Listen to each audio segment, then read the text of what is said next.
नमस्कार। ये question number first exercise 8B का क्वेश्चन नंबर फर्स्ट क्या है बाबू कि किसी त्रिभुज के समान भुजाओं के सम्मुख कोण क्या होते हैं, और फर्स्ट का बी क्या करे, किसी त्रिभुज के समान कोणों के सम्मुख भुजाएं क्या होते हैं।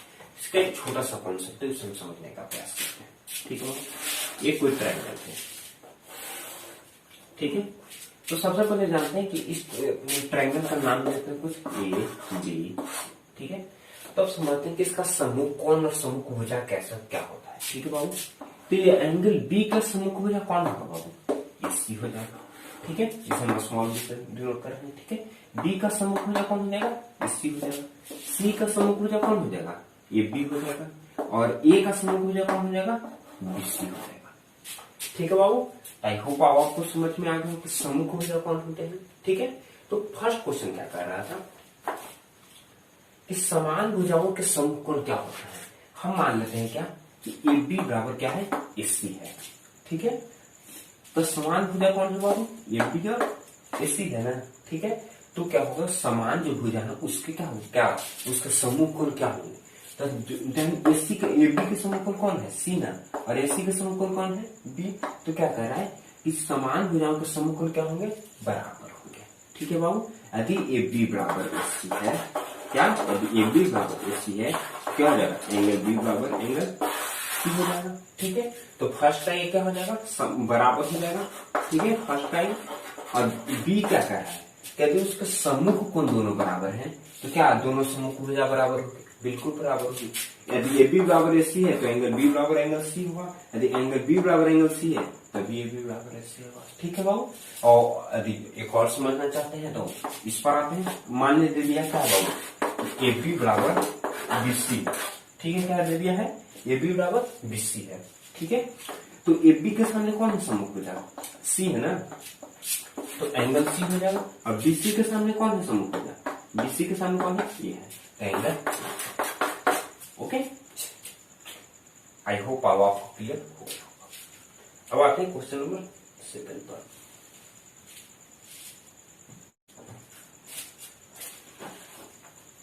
क्वेश्चन नंबर सेकंड क्या कह रहा है, यदि किसी त्रिभुज में दो कोण समान हो तो त्रिभुज क्या होगा। आप जानते हैं कि किसी कोई भी यदि त्रिभुज है उसमें उसके दो कोण बराबर होंगे तो त्रिभुज कौन सा होगा बाबू, समद्विबाहु त्रिभुज होगा। ठीक है, क्योंकि समद्विबाहु त्रिभुज का डिफिनेशन क्या होता है कि उसके दो भुजा बराबर हो। ठीक है बाबू, यदि दो भुजा उसके क्या हो, बराबर हो। यहाँ पर दे दिया क्या है बाबू, उसके दो कोण बराबर है। ठीक है, ए और बी और सी हो लेते हैं। ठीक है, तो दो कोण बराबर हैं, तो अभी हमने क्वेश्चन फर्स्ट के ए और बी में देखे थे क्या, यदि समूह कोण यदि दो कोण बराबर है तो उसका समूह कोण भी क्या होंगे, यदि कोण बराबर है तो उसका समूह भुजा क्या होंगे, बराबर होंगे। इसका मतलब क्या हो जाएगा, ये भी बराबर। ठीक है, यदि किसी भी त्रिभुज का दो भुजा आपस में बराबर है, दूसरे में क्या करना है, समद्विबाहु। सेकंड का भी क्या कर रहा है, समबाहु त्रिभुज के प्रत्येक कोण की माप कितनी डिग्री होगी। आप जानते हैं कि समबाहु त्रिभुज का क्या होता है, तीनों साइड बराबर होता है। ठीक है, तो तीनों साइड उसका बराबर है तो क्या हो जाएगा, बी कहां तक थे बात, समबाहु त्रिभुज के प्रत्येक कोण की माप क्या होती है। ठीक है, तो आप क्या जानते हैं कि तीनों ट्रायंगल का योग कितना होता है, angle A plus angle B plus angle C क्या हो जाएगा बाबू, 180 डिग्री होता है।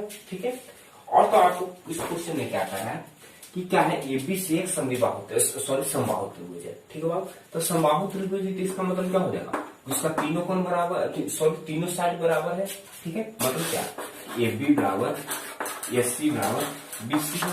ठीक है, तो हमने अभी फर्स्ट में पढ़ा था स्टार्टिंग में क्या, यदि तीनों साइड बराबर है, यानी जो बराबर साइड है तो उसके सामने वाले जो कोण होंगे वो भी आपस में बराबर होंगे। ठीक है, इसका मतलब क्या हो जाएगा, ए बी के सामने कौन सा साइड है, सी, एस सी के सामने कौन है, बी, बी सी के सामने कौन है, ये एंगल ए बराबर एंगल बी बराबर एंगल सी है।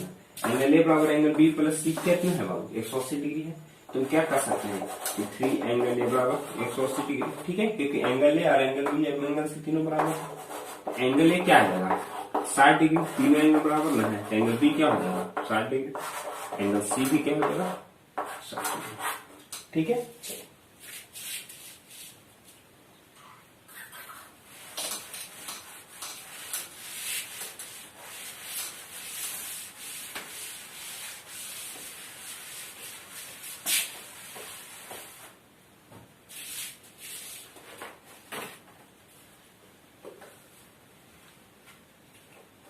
अब आते हैं क्वेश्चन नंबर सी पर। क्वेश्चन नंबर सी क्या कह रहा है, किसी समबाहु त्रिभुज के आधार पर के दो कोण है, अल्फा और बीटा है, ठीक है।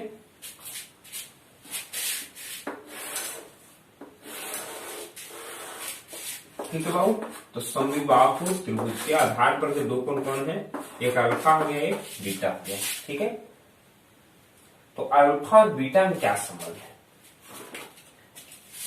देखिए बाबू, इस क्वेश्चन में ये जिक्र नहीं किया है कि इसमें कौन दो साइड बराबर है, ठीक है। हम तो इस क्वेश्चन को सिर्फ एज्यूम करके ही बना सकते हैं। एज्यूम करके कैसे बनाते हैं कि मान लेते हैं कि एज्यूम करते हैं क्या कि ए बी बराबर ए सी है, ठीक है। जो आधार पर जो यदि ए बी बराबर ए सी हो जाएगा, इसमें आधार पर कोण अल्फा बराबर बीटा हो जाएगा, ठीक है। क्यों? क्योंकि आप जानते हैं कि समूह कोण बराबर होंगे, समान हो जाएंगे, ठीक है। तो यहाँ पर रिलेशन क्या आ जाएगा, अल्फा बराबर बीटा।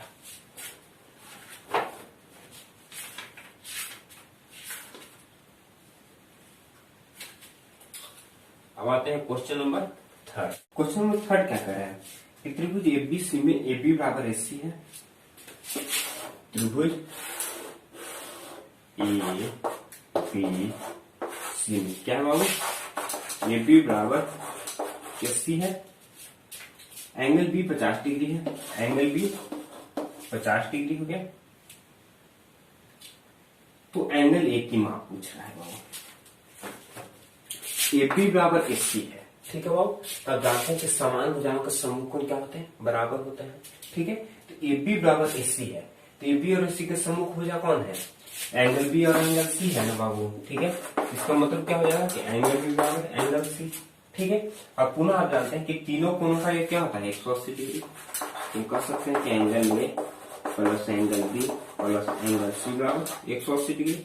बी और सी बराबर है, यानी बी 50 डिग्री है तो सी भी 50 डिग्री हो जाएगा, ठीक है बाबू। 50 50 100, एंगल ए प्लस 100 डिग्री और 180 डिग्री, तो एंगल ए बराबर 80 डिग्री, ठीक है बाबू। चलिए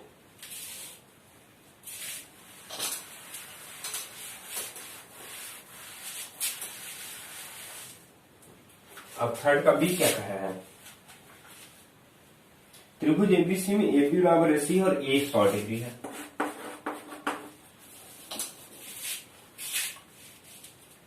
तो बी की माप पूछ रहा है, तो फिर पुनः बाबू ए बी बराबर ए सी है, तो सम्मुख भुजा जानते हैं, इस बार कुछ नहीं करते हैं, डायरेक्टली लिखते हैं एंगल बी बराबर एंगल सी।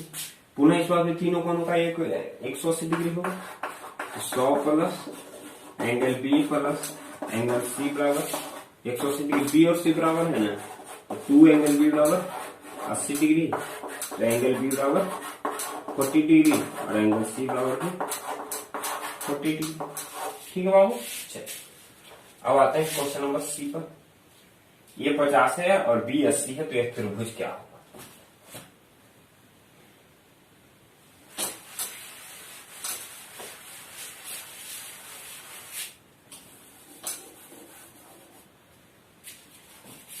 क्या करे बाबू इस क्वेश्चन में, ए 50 है और बी 80 है, तो त्रिभुज क्या होगा, ठीक है। तो हम सबसे पहले क्या करते हैं, निकाल लेते हैं।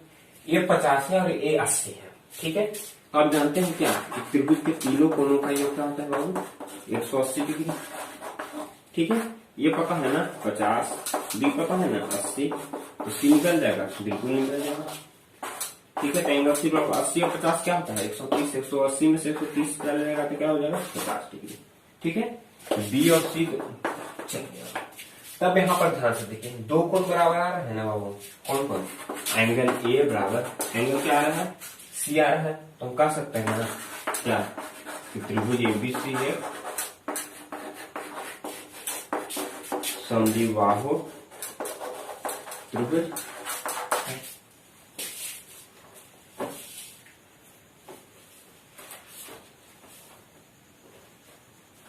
अब आते हैं क्वेश्चन नंबर 4 पर।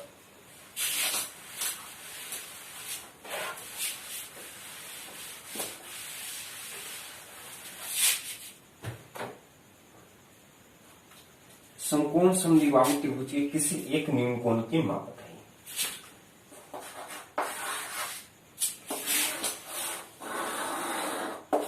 ए बी सी, क्या कर रहे हो, समकोण समद्विबाहु त्रिभुज है। ठीक है, तो समकोण समद्विबाहु त्रिभुज है, तो इसका मतलब क्या हो जाएगा, कोई एक 90 डिग्री हो जाएगा। मान लेते हैं कि यहाँ पर एंगल बी 90 डिग्री हो गया। ठीक है बाबू, तो angle A plus angle B plus angle C बराबर क्या हो जाएगा, 180 होगा। तब जानते हैं यदि बी 90 डिग्री हो गया तो ए और सी क्या हो जाएगा, 90 डिग्री हो जाएगा। ठीक है, चलो अब आगे बढ़ते हैं। अब आगे क्या करें, किसी एक न्यूनकोण की माप क्या होगी। मगर यहाँ पर हमने यहाँ पर क्या बताया है कि समकोण समद्विबाहु त्रिभुज है। ठीक है बाबू, तो समकोण समद्विबाहु त्रिभुज जिसका मतलब क्या है कि पहले तो समकोण है तो कोई एक 90 डिग्री हो जाएगा। ठीक है, तो हमने मान लिया कि एंगल बी 90 डिग्री हो गया। ठीक है, तो अब हो जाएगा कि शेष दो कोणों की माप क्या होगी, तो शेष दो कोणों की माप क्या आ जाएगी, 90 डिग्री। फिर से क्या कह रहा है कि समद्विबाहु त्रिभुज है। ठीक है बाबू, तो समद्विबाहु त्रिभुज है, इसमें इसका कौन दो एंगल बराबर होगा। यदि हम बी को 90 मान लिए हैं, ठीक है, तो बी के बराबर क्या कोई एंगल होगा, पॉसिबल है, नहीं पॉसिबल है। कैसे नहीं पॉसिबल है, आप जानते हैं कि किसी भी ट्रायंगल के तीनों कोणों का एंगल 180 डिग्री होता है। ठीक है, यदि हम एंगल ए बराबर एंगल बी लिखते हैं, क्या यदि एंगल ए बराबर एंगल बी होगा तो क्या हो जाएगा, एंगल ए भी यहाँ पर 90 डिग्री है, बी तो पर 90 है, तो दोनों मिलकर ही 180 डिग्री हो जाएगा। तो इसका मतलब क्या आ जाएगा कि C0, क्या C0 पॉसिबल है, किसी ट्रायंगल का निर्माण पॉसिबल है, नहीं पॉसिबल है। इसलिए हम क्या कर सकते हैं कि बी जो होगा ना तो ए के बराबर होगा और ना तो सी के बराबर होगा। ठीक है, तो यदि बी ए और सी के बराबर ना होगा तो इसका मतलब क्या होगा कि एंगल ए जो होगा वो सी के बराबर होगा। क्यों होगा, क्योंकि हम इस क्वेश्चन में बताएंगे एक क्या है, समकोण समद्विबाहु त्रिभुज है। ठीक बाबू, चलिए तो एंगल ए बराबर क्या आ गया, एंगल सी आ गया। हम लिख सकते हैं कि 2 एंगल ए बराबर 90 डिग्री, तो एंगल ए बराबर 45 डिग्री। यदि सी पूछ रहा है तो सी भी 45 डिग्री। ठीक है, क्वेश्चन ने क्या कहता है, किसी भी एक न्यूनकोण, तो कोई भी एक न्यूनकोण यानी 45 डिग्री होगा।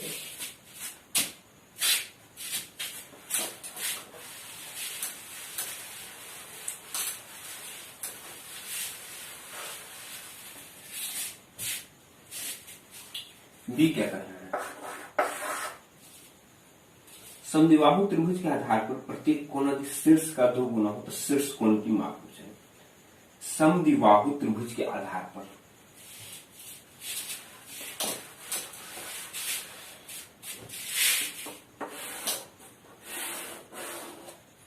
ए बी सी, ठीक है, ये आधार हो गया, ये शीर्ष है। क्या कह रहा है कि समद्विबाहु त्रिभुज के आधार पर प्रत्येक कोण यदि शीर्ष का 2 गुना हो तो शीर्ष कोण की माप। तो क्या कह रहा है कि समद्विबाहु त्रिभुज का आधार पर जो दोनों कोण है वो क्या है, शीर्ष के 2 गुना है। ठीक है, तो मान लेते हैं कि माना कि शीर्ष कोण x है, क्या है बाबू, x है, तो एंगल b क्या हो जाएगा 2x और एंगल c क्या हो जाएगा 2x। क्यों, क्योंकि क्वेश्चन ने बता दिया है ना बाबू कि क्या है बाबू, आधार पर के जो दोनों कोण है वो क्या है, शीर्ष के 2 गुने हैं। ठीक है, तो उसके बाद निकालना क्या है, तो शीर्ष कोण की माप ज्ञात करना है। ठीक है, चलिए तो आइए निकाल लेते हैं। ये क्या हो गया, x हो गया, x plus 2x plus 2x बराबर 180 डिग्री। आप जानते हैं कि तीनों कोण का 180 डिग्री है, 2 4 1 5, तो 5x बराबर क्या हो जाएगा 180 डिग्री, x बराबर क्या हो जाएगा 36 डिग्री। तो शीर्ष कोण को माप, शीर्ष कोण को x माने तो बाबू, तो शीर्ष कोण क्या आएगा 36 डिग्री।